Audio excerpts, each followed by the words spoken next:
Today we're going to add a page turning transition to your video. This transition creates a smooth, dynamic flip effect, perfect for turning the page between different scenes or shots. Start by adding at least two clips to your timeline, placed next to each other. Now, go to the Transitions tab on the left side of the screen, search for Page Turn. You'll find it among the available transition effects. Once you've found the page turn transition, simply drag it between the two clips on your timeline. You'll see the transition appear between them. To adjust the duration of the transition, select the transition and go to the Transitions tab on the right side. Here, you can adjust the duration slider to make the transition longer or shorter. And that's it.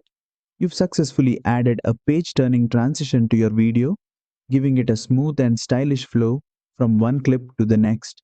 If this tutorial was helpful, make sure to like, share, and subscribe for more Clipchamp tips.